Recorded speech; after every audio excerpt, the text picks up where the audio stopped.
Hello guys, তোমরা সবাই কেমন আছো? আশা করি ভালো আছো। আজকে আমি আবার একটা টিপস নিয়ে চলে এলাম। টিপসটা যদি ভালো লাগে অবশ্যই লাইক কমেন্ট শেয়ার করে দেবে।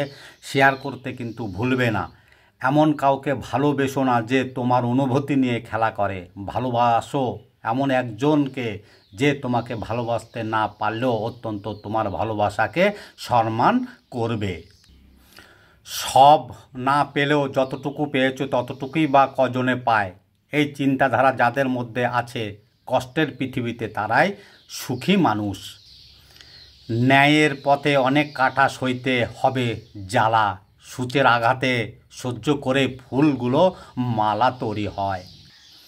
ভালো ব্যবহার সৌন্দর্যের অভাবকে ঢেকে দিতে পারে, কিন্তু ভালো সৌন্দর্য কখনো ভালো ব্যবহারের অভাবকে ঢাকতে পারে না। মিথ্যার কাছে হেরে গিয়ে নিজেকে মূল্যহীন মনে করো না, করবার কোনো প্রয়োজন নেই। মনে রেখো, উপরওয়ালার লাঠিতে আওয়াজ হবে না, সঠিক বিচার দেরিতে হলেও পাবে। কথাতেই যত্ন, কথাতেই মায়া, কথাতেই সম্মান, কথাতেই টান, কথাতেই সম্পর্কের স্থায়িত্ব, আবার সেই কথাতেই বিচ্ছেদ। চরিত্র আমাদের ব্যক্তিত্বের আয়না। এটাকে আমরা যত বেশি পরিষ্কার রাখব, আমাদের ব্যক্তিত্ব তত উজ্জ্বল হবে।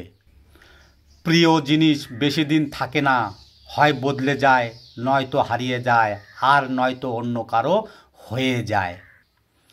ছোটবেলায় ভেবেছিলাম বড় হয়ে সব দুঃখ ঘুচিয়ে নেব, বড় হয়ে দেখলাম সমস্ত সুখ ওই শৈশবকালেই ফেলে এসেছি।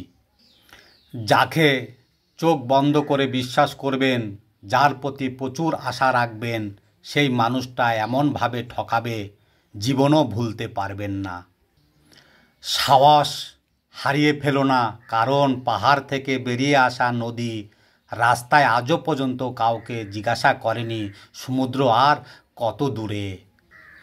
মানুষ ঘর বদলায়, সম্পর্ক বদলায়, বন্ধু বদলায়, তবুও তাদের সমস্যার শেষ হয় না, কারণ সে নিজেই বদলায় না। রুটি আর সরকার দুটোই মাঝে মাঝে উল্টানো দরকার। রুটি না উল্টালে রুটি পুড়ে যায়, সরকার না উল্টালে জনগণ পুড়ে যায়। যত্র জীব তত্র শিব, অর্থাৎ প্রতিটি জীবের মধ্যে ভগবানের বাস। তাই জীব সেবাই হলো শিব সেবা। যে ব্যক্তি কোনো অর্থ ছাড়াই অন্যর উপকার করে থাকেন, ঈশ্বর সর্বদাই তার মঙ্গল করে থাকেন। সবার মনের মতো হওয়া ছেড়ে দিন। সবার মনের মতো হতে গেলে আপনার নিজের মন আর থাকবে না। ভাঙা জিনিসকে ঈশ্বর খুব সুন্দরভাবে ব্যবহার করেন। মেঘ ভেঙে বৃষ্টি রূপ দেয়, মাটি ভেঙে চাষের জমি রূপ দেয়, বীজ ভেঙে নতুন চারা গাছের জন্ম দেয়।